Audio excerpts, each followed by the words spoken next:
अब दास आपको ये सदग्रंथ पढ़ा रहा है, आप समझने योग्य बनाए भगवान ने पहले, और फिर ये ऐसे इंस्ट्रूमेंट दिए, टीवी चैनल परमात्मा ने बनवाए, इंटरनेट बनवाया, प्रोजेक्टर बनवाए, और ये इलेक्ट्रॉनिक मीडिया मालिक ने दिया। अभी तक तो ये मीडिया वाले इसका दुरुपयोग कर रहे हैं भगवान की दी हुई वस्तु का। ये सारा दिन अटपट दिखावें, गंदी फिल्म दिखावें, झूठी साची खबर फैलावें, और जब इनकी बुद्धि ठिकाना आवेगी, जब इनको झटके देगा मालिक, तो जनता जागेगी। सुबह उठते हैं बकवास दिखावें टीवी में, सामने सो जाओ बकवास देखें, राम नाम का कि तो जिक्र नहीं। ये संसार बिगाड़ दिया, सभ्यता खराब कर दी इन्होंने।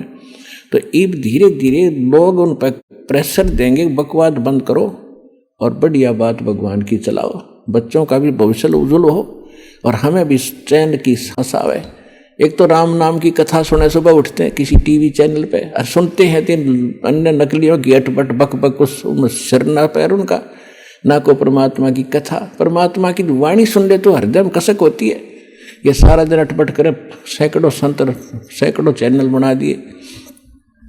तो जब तक आत्मा को उसका असली आहार नहीं मिलेगा, या उठ नहीं सकती, उभर नहीं सकती, और वो उभारने का तरीका परमात्मा की वो वाणी सूक्ष्म वेद वाली इसको मिले, और वो उस वाणी का फिर बोलने वाला अधिकारी हो। आम व्यक्ति भी इस वाणी ने सुनाए जा, उसका असर नहीं हो सकता। उदाहरण के लिए जैसे एक राजा था, उसकी रानी धार्मिक थी, गुरु बना रखा था, उसने पता था गुरु बिन मोक्ष नहीं होता, पिछले संस्कार थे। राजा इस बात का विरोधी था कि गुरु बनाने की क्या आवश्यकता, भक्ति घर पे भी कर सकते हैं, गुरु से उपदेश लेना क्या जरूरी है। लेकिन वो अपनी पत्नी को विवश नहीं कर सकता था, कुछ धार्मिकता उसके अंदर भी शेष थी। तो उसने एक दिन अपनी पत्नी से कहा कि मैं आपके गुरुजी से 2 बात करूंगा, मेरे प्रश्न का उत्तर देगा वो। उसकी पत्नी ने कहा कि सब सभ्यता से बात करिए, मेरे गुरुजी से आपको सब उत्तर देंगे। उसके साथ उनके आश्रम में चले गए अपनी पत्नी के साथ। अब राजा ने जाति प्रश्न किया कि महाराज, आप जो जनता को भ्रमित कर रहे हो कि गुरु नाम दे तभी बात बने, राम राम तक घर बैठ के भी कर ले, कोई कर ले, इसमें क्या क्या दिक्कत आती है? आप लोगों ने तो अपनी रोजी का जीविका बना रखी है दुनिया को भ्रमित करके। अपने आत्माओं, परमात्मा जगह जगह आते रहते हैं, अपनी प्यारी आत्माओं को समझाते रहे हैं। कहीं भी जाकर वो किसी साधु संत के रूप में कुछ दिन रहते थे, फिर चले जाते थे। वहाँ जो पुण्य आत्मा होती थी वो आ जाती थी, उनसे आशीर्वाद से धर्म पुण्य करवा कर उनको चार्ज कर जाते थे। इस समय के लिए वो भक्ति को जीवित रखना चाहते थे। तो परमात्मा यानी उस संत जी ने कहा कि राजन, एक विस्तार के साथ आपको बताना पड़ेगा। अब 2 शब्दों में इसका उत्तर मैं दे नहीं सकता, और मुझे और भी बहुत भक्त बैठे, इनसे मिलना है। मैं कभी आपके घर आऊँगा तब इसका उत्तर दूंगा। राजा ने सोचा, और अच्छा वहाँ आराम से इसका मगज चाटूंगा, वहाँ जाएगा तो अच्छी बात है, ठीक है जी। समय बता दिया कि उस दिन आऊँगा, तीसरे दिन, और इस समय आऊँगा। अब राजा इंतजार कर रहा था, और रास्ते में पहरेदारों जो खड़े थे सैनिक अंग रक्षक, उनको बोल दिया था कि साधु आएंगे, उनको आने देना, रोकना नहीं। स्वयं सिंहासन पर विराजमान होकर बैठा था, सामने आसपास मंत्री खड़े थे, सैनिक अंग रक्षक खड़े थे राजा के। अब ज्यों ही संत जी वहां राजा के पास पहुंचे, वहां सैनिक खड़े थे, सिपाही खड़े थे। उन सिपाहियों से संत ने कहा कि इसे अरेस्ट कर लो, इसको गिरफ्तार करो।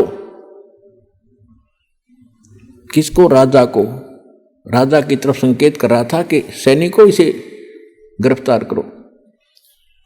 एक बार कहा, राजा ने सोचा वैसे मजाक कर रहे हैं। दूसरी बार सीरियसली कहा तो राजा ने सोचा ये तो भी बकवाद कर रहा है। तो राजा ने कहा कि सैनिकों, इसको अरेस्ट करो। इतना ही कहा था, सैनिकों ने, सिपाहियों ने उस महात्मा को चारों तरफ से जकड़ लिया।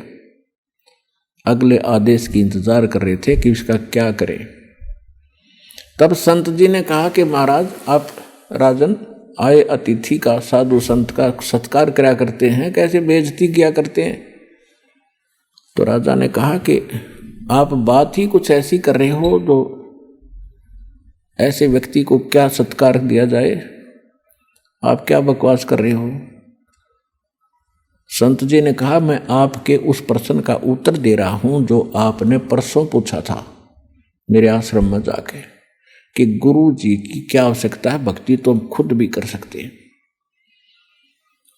राजा बोला ये खाक उत्तर दिया, तो आप तो मेरी गद्दी पर कब्जा करना चाहते हो कि तेरी गद्दी को तो मैं थूकूं भी को नहीं। पर बात सुनने में जो बात बताना चाहता था कि जैसे आज आपके वर्ड में पावर है, आपके शब्द में शक्ति है, मैंने वही शब्द बोला कि इसे अरेस्ट करो, गिरफ्तार करो, ये सैनिक टस से मस नहीं हुए, और आपने वही शब्द बोले इसे गिरफ्तार करो, इन्होंने एक सेकंड की देर नहीं करी, तुरंत गति में आगे। इसी प्रकार संत की शब्द में शक्ति होती है, जो वचन वाणी सत्संग वो करेंगे उससे तुरंत असर होता है, उसको आम आदमी बकता रहो उसे कोई असर नहीं होगा। और यही कारण रहा कि आज तक इन महापुरुषों की वाणी ग्रंथ बनाकर भी लोग जाप करते रहे, इसका पाठ भी करते रहे। कबीर साहिब के कबीर सागर से मूल पाठ बनाकर संध्या सुबह दोपहर शाम करते रहे, उनसे असर नहीं हुआ, क्योंकि वो अधिकारी के मुख से नहीं प्राप्त था, आदेश नहीं था। तो अब इस दास को परमात्मा ने भेजा है आपके लिए अधिकारी बना के और complete in all respect course दे के, और अब आपका पूरे विश्व का कल्याण हो सकता है जब शरण में आकर भक्ति करोगे।